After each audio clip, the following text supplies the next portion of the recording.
जब आँखों में अरमान लिया, मंजिल को अपना मान लिया, मुश्किल क्या आसान क्या, जब ठान लिया तो ठान लिया। थक कर ना बैठ ऐ मंजिल के मुसाफिर, थक कर ना बैठ ऐ मंजिल के मुसाफिर, मंजिल भी मिलेगा और मिलने का मज़ा भी आएगा। नमस्कार, राधे राधे, जय महाकाल, जय श्री कृष्ण सभी साथियों को। सबसे पहले दोस्तों हम बात करेंगे आज की करंट अफेयर क्लास की। बहुत ही ज़्यादा मोस्ट इम्पोर्टेंट होने वाले हैं करंट अफेयर क्लास। लोकल एवं नेशनल की हम बात करें जो किसी भी एग्ज़ाम के लिए के पॉइंट ऑफ व्यू से काफ़ी महत्वपूर्ण हो सकते हैं। बात कर लेते हैं करंट अफेयर की क्लास। हम पीडीएफ के फॉर्म में जो है मेहनत करके, बहुत ही ज़्यादा मेहनत करके इसको जो है एब्जॉर्ब किए हैं क्वेश्चंस को, जो कि उत्कर्ष क्लासेस की हम बात कर लेते हैं। करंट अफेयर है कुमार गौरव सर के द्वारा पढ़ाया गया। हम बात कर लेते हैं आज की क्लास की, बहुत ज़्यादा ज़बरदस्त होने वाले हैं। इससे पहले और भी सारी वीडियो है करंट अफेयर की, जो नहीं देखे हैं वो ज़रूर जाके देखें। और बात कर लेते हैं यह वीडियो जो है शॉर्ट फॉर्म में, यानी कि 10 से 20 मिनट में हम ज़्यादा से ज़्यादा क्वेश्चन और वो भी सिलेक्टेड क्वेश्चन कराने का प्रयास करते हैं, तो ज़रूर जाके देखें। तो दोस्तों इससे पहले हम बात करेंगे आज की क्लास की मोटिवेशन लाइन की। तो मोटिवेशन लाइन की हम बात करते हैं, वह मोटिवेशन लाइन वह है जो कि दिल में बहुत ही ज़्यादा झकझोर देने वाली है। यानी कि यह जो मोटिवेशन लाइन है रियल है, हकीकत है, जो कि हम सभी की ज़िंदगी से जुड़ा हुआ है। बात कर लेते हैं आज की मोटिवेशन लाइन की। शमशान तेरा हिसाब बड़ा ही नेक है, शमशान तेरा हिसाब ही बड़ा ही नेक है, तेरे यहाँ अमीर हो या गरीब सबका बिस्तर एक है, तेरे यहाँ अमीर हो या गरीब सबका बिस्तर एक है। यहाँ पे देख सकते हैं, यहाँ से यह ज़िंदगी की हकीकत है, यानी कि सच्चाई है। यह जो सच्चाई वह सच्चाई है जो किसी से छिप नहीं सकती है, और ना कोई यहाँ पे भेदभाव कर सकते हैं अमीर गरीब का या किसी भी बात का। तो कोई भी बात का घमंड नहीं कर सकते हैं, क्योंकि सबको एक दिन यहाँ ही जाना है और मिट्टी में मिल जाना है। तो चलिए हम बात करते हैं इस क्लास की करंट अफेयर की। इससे पहले हम बात कर लेते हैं आज की करंट अफेयर, बहुत ही ज़्यादा मोस्ट इंपोर्टेंट होने वाला है। और हम बात करेंगे आज की करंट अफेयर की, शुरुआत करेंगे बेंगलोर से। तो देख सकते हैं बेंगलोर से हम बात कर लेते हैं, पीडीएफ फॉर्म में है, बहुत ही ज़्यादा मेहनत करके पीडीएफ बनाए हुए हैं। और इस क्लास का पीडीएफ भी अगर चाहिए तो आप वीडियो के नीचे लिंक दिया गया है टेलीग्राम का, वहाँ से आप जुड़ें और पीडीएफ भी प्राप्त कर सकते हैं। तो चलिए हम बात कर लेते हैं आज की क्लास की। तो आज का हमारा पहला सवाल है बेंगलोर शहर से संबंधित। हम बात करते हैं बेंगलोर से रिलेटेड है, जो एग्जाम के पॉइंट ऑफ व्यू से काफ़ी महत्वपूर्ण हो सकते हैं। तो बात करें सबसे पहले WHO के द्वारा हेल्थ सिटी अवार्ड किसे मिला है। WHO के द्वारा हम बात करते हैं हेल्थ सिटी अवार्ड की बात करें तो बेंगलुरु को मिला है, ये आपको ध्यान रखना है। एशिया का सबसे बड़ा एरो शो की बात करें तो कहाँ पे आयोजित किया गया था, बेंगलोर में किया गया था, ये आपको ध्यान रखना है। भारत का पहला 3D प्रिंटेड हाउस की अगर हम बात करें तो कहाँ पे बनाया गया है, तो बेंगलोर में जो है भारत का पहला 3D प्रिंटेड हाउस बनाया गया है। इस वीडियो को शॉर्ट फॉर्म में हम मतलब कि रिकॉर्ड करने का प्रयास कर रहे हैं, और इसको जो है जितना आप ज़्यादा बार देख सकते हो तो उतना आपको आपके लिए ज़्यादा बेहतर हो सकेगा। हम चाहेंगे 10 से 20 मिनट में इसको समेटने का प्रयास करेंगे। तो चलिए हम आगे देखते हैं। अब बात करते हैं भारत की पहली गर्ल्स फुटबॉल अकादमी की बात करें तो कहाँ पे खोला गया है, तो भारत की पहली गर्ल्स फुटबॉल अकादमी की बात करें तो बेंगलुरु में ही खोला गया है, वहाँ पे स्थापित किया गया। बात कर लेते हैं इसरो का मुख्यालय भी आपको पता ही है बेंगलुरु में है, ये भी आपको ध्यान में रखना है। इसका इसरो की हम बात करते हैं स्थापना 1969 में किया गया था, ये भी आपको ध्यान रखना है, 15 अगस्त 1969 में। अब बात करते हैं स्टैच्यू ऑफ प्रोस्पेरिटी की बात करते हैं, ये भी बेंगलुरु में स्थित है। कहाँ पे, बेंगलुरु में, स्टैच्यू ऑफ प्रोस्पेरिटी, ये भी आपको ध्यान रखना है। अब बात करते हैं मोस्ट इंपोर्टेंट क्वेश्चन की, हाल ही में वर्ल्ड सिटी कल्चर फोरम में शामिल होने वाला पहला शहर कौन बना है। वर्ल्ड सिटी कल्चर फोरम, बहुत ही ज़्यादा VVI क्वेश्चन हो जाते हैं, ये आपको ध्यान रखने सबसे ज़्यादा मोस्ट इंपोर्टेंट हो जाते हैं। हाल ही में वर्ल्ड सिटीज़ कल्चरल फोरम में शामिल होने वाला पहला शहर बना है बेंगलुरु, ये भी आपको ध्यान रखना है। अब वहीं बात कर लेते हैं और भी ज़्यादा मोस्ट इंपोर्टेंट क्वेश्चन की, एससीओ की संस्कृति या पर्यटन राजधानी की बात करें तो एससीओ की पहली सांस्कृतिक या पर्यटन राजधानी की बात करें तो कौन बना है, तो वाराणसी बना है, ये आपको ध्यान रखना है। अब बात करते हैं पहली प्रीमियम वॉलीबॉल लीग, यानी कि पहली प्रीमियम वॉलीबॉल लीग की बात करें तो जयपुर है, और जिसकी विजेता कौन बना है, महाराष्ट्र बना है। जयपुर का विजेता पहली प्रीमियम वॉलीबॉल लीग, जयपुर का जो विजेता टीम कौन बना है, तो महाराष्ट्र बना है, ये आपको ध्यान रखना है। अब बात करते हैं पहली महिला प्रीमियम लीग यानी कि बीपीएल की बात करें तो विजेता टीम कौन सा है? मुंबई इंडियंस है। हाल ही में इसमें कितने टीम है? कुल 5 टीम है, ये आपको ध्यान रखना है। जिसमें कि हम बात करते हैं कौन जीता है? मुंबई इंडियंस जीता है। इसका कप्तान कौन था? इसका कप्तान हरमनप्रीत कौर था, ये आपको ध्यान रखना है, हरमनप्रीत कौर इसका कप्तान था। अब बात कर लेते हैं बीपीएल का सबसे महंगा खिलाड़ी की बात करें। बीपीएल की सबसे महंगा महिला खिलाड़ी की बात करें तो महिला खिलाड़ी कौन बना है? स्मृति मंदाना है, जिसको कि सबसे ज़्यादा पैसे में खरीदा गया है। कितने? 3.4 करोड़ रुपये में खरीदा गया है। अब बात करते हैं इसको किस टीम ने खरीदा था? राजस्थान रॉयल ने खरीदा था, ये आपको ध्यान रखना है। किसने खरीदा था? राजस्थान रॉयल ने खरीदा था। अब बात करते हैं आईपीएल की, तो आईपीएल की अगर हम बात कर लेते हैं 2023 की आईपीएल की 16वीं एडिशन की हम बात कर लेते हैं तो इसमें कुल कितनी टीम था? तो अभी जो है वर्तमान में कुल 10 टीम हुआ है, ये आपको देखना है। हाल ही में जो है लखनऊ और क्या बना है? गुजरात टाइटंस, ये 2 टीमें जो है जुड़े हैं। नया टीम जो कि पहले 8 हुआ करता था, अब 10 हो गया है। अब बात करते हैं आईपीएल की शुरुआत की बात करें तो कब से हुआ? 2008 से हुआ है। और पहले आईपीएल के विजेता कौन रहे? तो राजस्थान रॉयल जो है पहले आईपीएल के विजेता रहे हैं। अब बात कर लेते हैं आईपीएल 2023 के 16वें सीजन की विजेता टीम कौन बने? सीएसके यानी कि चेन्नई सुपर किंग है और जीता है, हाल ही में जीता है। अब बात करते हैं कौन इसके कप्तान थे? तो इसके कप्तान महेंद्र सिंह धोनी थे, किसके? चेन्नई सुपर किंग के। अब किसको हरा कर जीता यह खिताब जीता है 16वीं एडिशन का? तो महेंद्र सिंह धोनी ने गुजरात टाइटंस को। इसका कप्तान हार्दिक पांड्या था और जो उप विजेता बना है, तो उप विजेता कौन बना? जिसको हरा कर जीतता है तो वह विजेता हो जाता है और जो हारता है उससे तो वो उप विजेता होता है। तो उप विजेता टीम की कप्तान की बात करता है हार्दिक पांड्या था, जो कि सीएसके से हार गया। अब बात है इससे पहले जो 15वें क्रम का विजेता कौन रहा था? 15वें क्रम का आईपीएल के खिताब जो जीता था हार्दिक पांड्या ने ही जीता था, ये आपको ध्यान रखना है, गुजरात टाइटंस ने। अब बात करते हैं आईपीएल 2023 के फेयर प्ले अवार्ड की बात करते हैं तो दिल्ली ने जीता है। किसने? दिल्ली कैपिटल्स ने जीता है, ये आपको ध्यान रखना है। अब बात करते हैं आईपीएल 2023 के पर्पल कैप किसने जीता है? तो आईपीएल 2023 के पर्पल कैप की बात करते हैं मोहम्मद शमी, जो ज़्यादा विकेट लेता है वो पर्पल कैप जीतता है, इसने ज़्यादा विकेट लिया था। अब बात करते हैं आईपीएल 2023 के ऑरेंज कैप की बात करें तो ऑरेंज की हम बात करते हैं, ऑरेंज खाना क्या होता है? शुभ होता है, तो ऑरेंज खाना शुभ यानी कि शुभमन गिल ने जीता है, जो सबसे ज़्यादा रन बनाता है। अब बात कर लेते हैं हाल ही में भारत सरकार ने किन देशों के साथ, ये आपको ध्यान रखना है, बहुत ज़्यादा इंपॉर्टेंट हो जाते हैं। तो इसमें हम बात करते हैं हाल ही में भारत सरकार ने किन देशों के साथ इंडिया स्टेक पर साइन किया है। तो इंडिया स्टेक की हम बात करते हैं किन किन देशों के साथ साइन किया है? तो आर्मेनिया के साथ किया है, सियरा लियोन के साथ किया है, बरमूडा के साथ किया है, सूरीनाम के साथ, पपुआ न्यू गिनी के साथ। क्या आपको याद रखने हैं? हाल में भारत ने किन देशों के साथ इंडिया स्टेक, ये आपको इतना याद रखना है, इंडिया स्टेक यहाँ पे इंपॉर्टेंट हो जाता है, ये इतना पॉइंट आपको याद रखना है। इंडिया स्टेक पर जो है साइन किया है Armenia, Sierra Leone, Bermuda, Suriname और पपुआ न्यू गिनी के साथ भारत ने इस पे हस्ताक्षर किया है। अब बात करते हैं प्रधानमंत्री यानी कि पीएम को देश का सर्वोच्च सम्मान मिला है, यानी कि प्रधानमंत्री को हम बात करते हैं हाल ही में किन किन देशों का सर्वोच्च सम्मान पुरस्कार मिला है।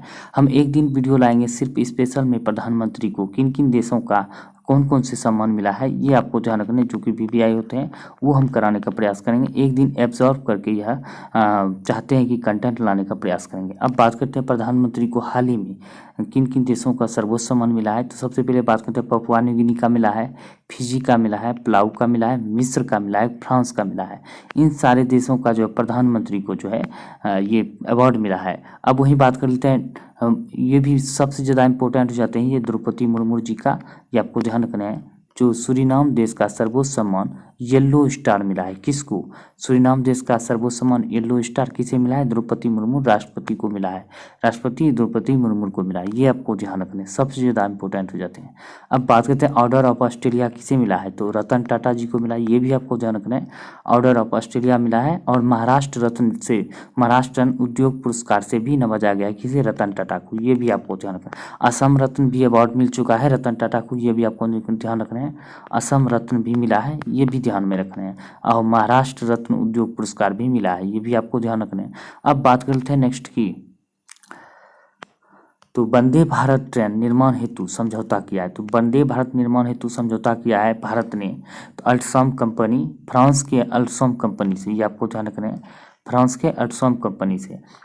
अब राफेल की अगर हम बात किया जाए तो राफेल की हम बात कर लेते हैं, तो राफेल भी 26 राफेल पहले लाया गया था। कितना? 36 राफेल।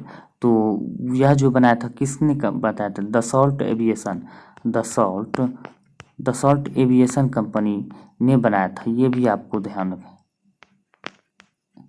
काफ़ी ज़्यादा इम्पोर्टेंट हो जाते हैं। अब बात कर लेते हैं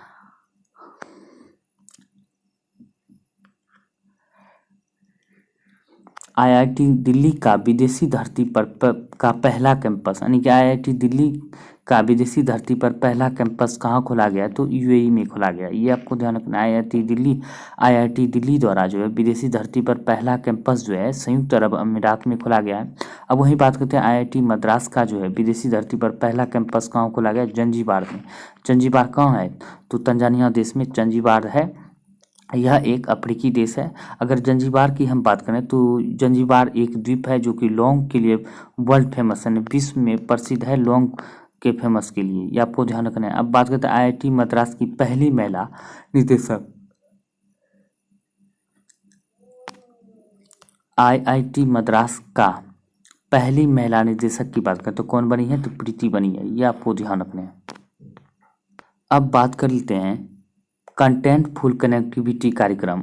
ग्रामीण क्षेत्रों में इंटरनेट कनेक्टिविटी को बेहतर बनाने के लिए किसके द्वारा चलाया गया? ये माइक्रोसॉफ्ट के द्वारा चलाया गया है।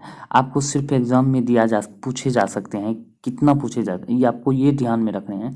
सिर्फ इतना दे दिया जाएगा, कंटेंट फुल कनेक्टिविटी क्या है? तो कंटेंट फुल कनेक्टिविटी क्या है, ये एग्जाम में इस तरह पूछे जा सकते हैं।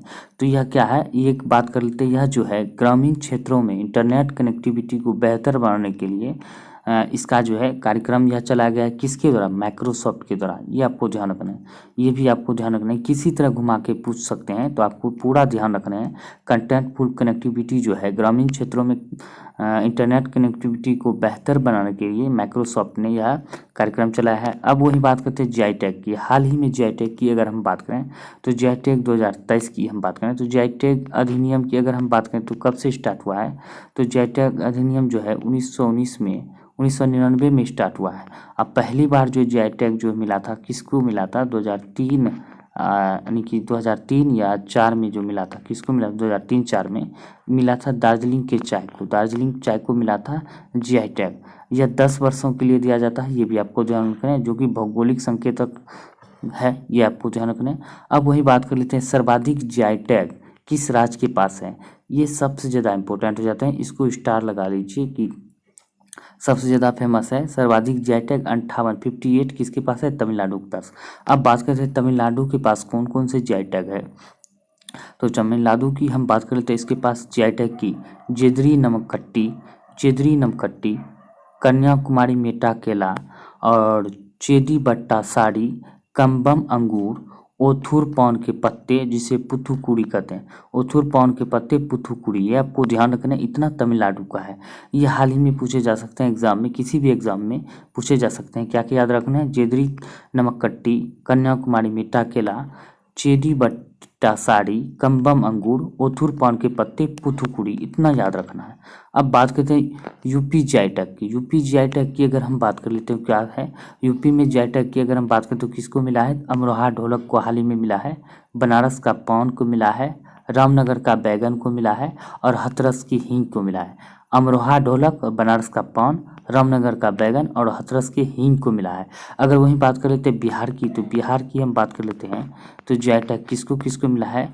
तो बात करते हैं बिहार की बात करें तो शाही लीची को मिला है और कतरनी चावल को मिला है। कतरनी चावल की मिला है। अब बात कर लेते हैं जर्दालू आम को मिला है। भागलपुर के जर्दालू आम, भागलपुर की कतरनी चावल और मधुबनी पेंटिंग, मिथिला मखाना। और ये सारे पॉइंट जो आपको याद रखने हैं जिससे कि जीआई टैग प्राप्त हुआ है। किसको किसको?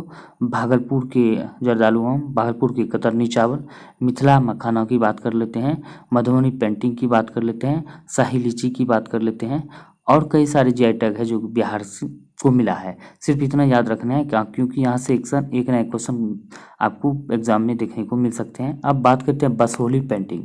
बसोहली पेंटिंग की बात करें तो यह जम्मू कश्मीर को मिला है। जम्मू कश्मीर के बसोहली पेंटिंग को जीआई टैग मिला है।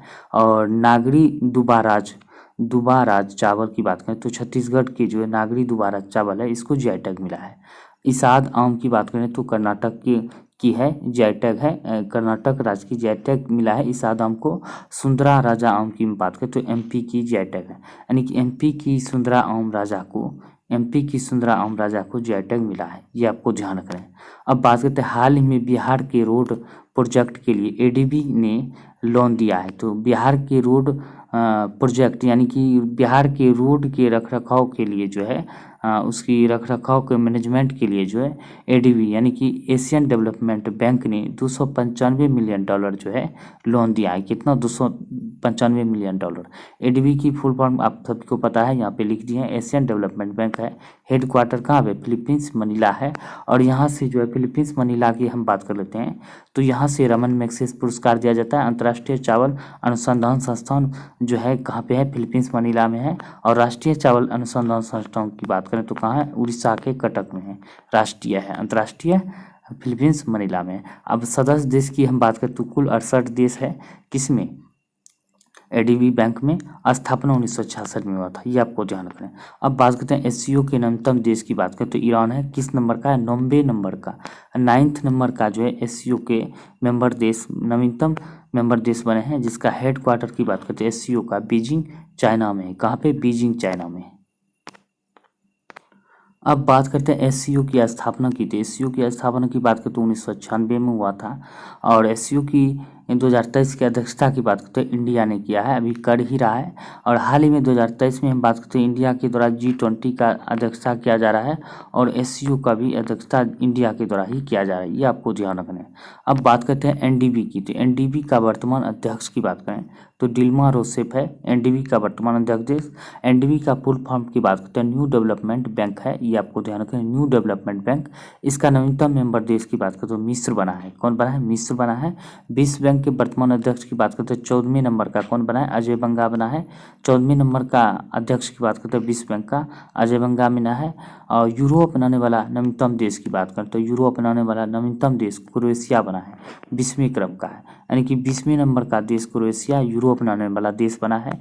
देश के पहले हाइड्रोजन ईंधन की स्थापना की बात करें तो देश के पहले हाइड्रोजन ईंधन उद्योग की स्थापना कहाँ किया जाएगा? तो झारखंड में किया जा रहा है, ये आपको ध्यान रखना है, झारखंड, ये आपको ध्यान रखना है। अब बात करते हैं क्वालिटी एज। झारखंड की अगर हम बात करें तो सीएम अभी वर्तमान में कौन है? हेमंत सोरेन है। और बात करते हैं वहीं पे हाल ही में झारखंड में क्वालिटी एजुकेशन के लिए प्रोजेक्ट रेल चलाया जा रहा है। कौन? प्रोजेक्ट रेल झारखंड सरकार के द्वारा लॉन्च किया गया, हाल ही में किया गया, ये आपको ध्यान रखना है। अब बात कर लेते हैं हाइड्रोजन के कितने समस्थानिक होते हैं। अगर हाइड्रोजन की हम बात करें तो हाइड्रोजन के कुल 3 समस्थानिक होते हैं, 3 समस्थानिक होते हैं, जिसमें कि हम बात करें प्लूटोनियम, ड्यूटेरियम और ट्राइटेरियम। ट्राइटेरियम की हम बात करें तो यह हाइड्रोजन के समस्थानिक वह समस्थानिक है जो रेडियो एक्टिव दर्शाता है, रेडियो एक्टिविता को दर्शाता है।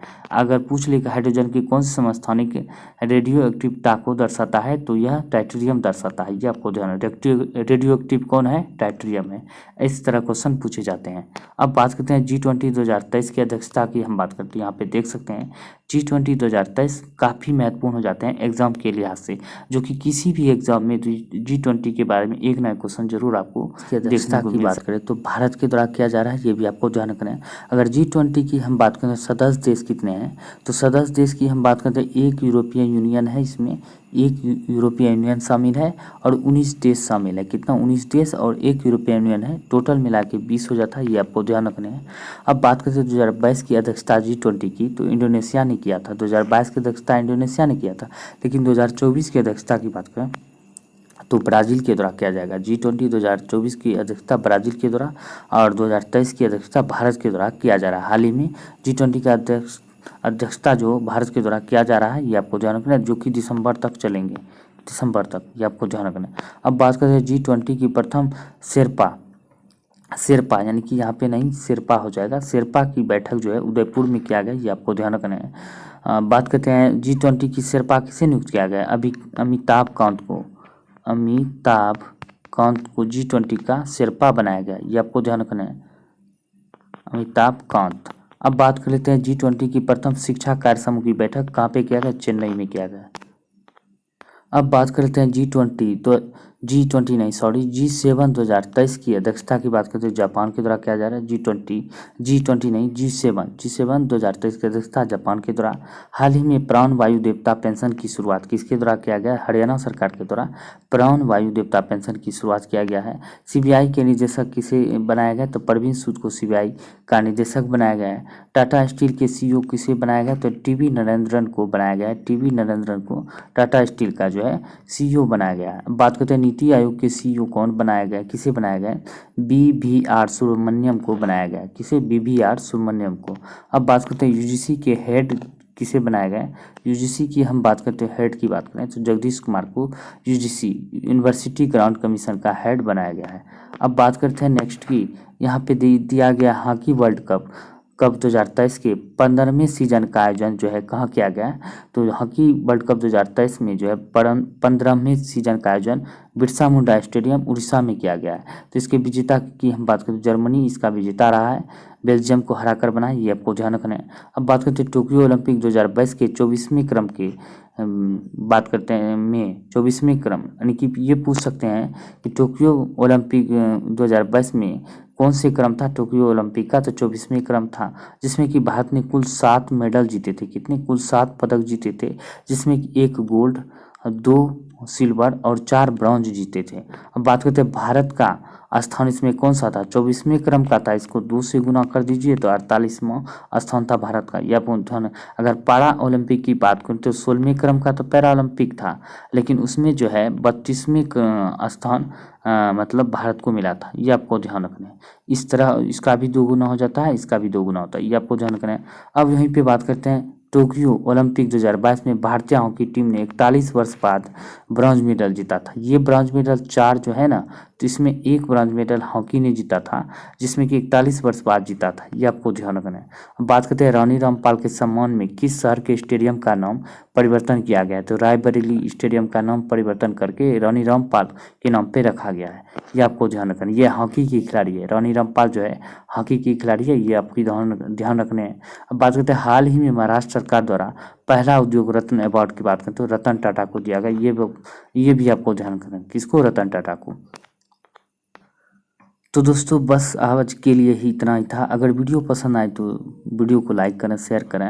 अगर कंटेंट आपको किस तरह लगे, कैसा लगा, तो ज़रूर कमेंट करके बताएं।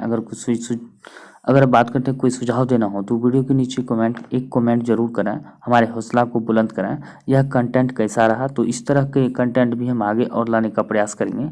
तो मिलते हैं अगले वीडियो में, तब तक के लिए जय हिंद, जय भारत।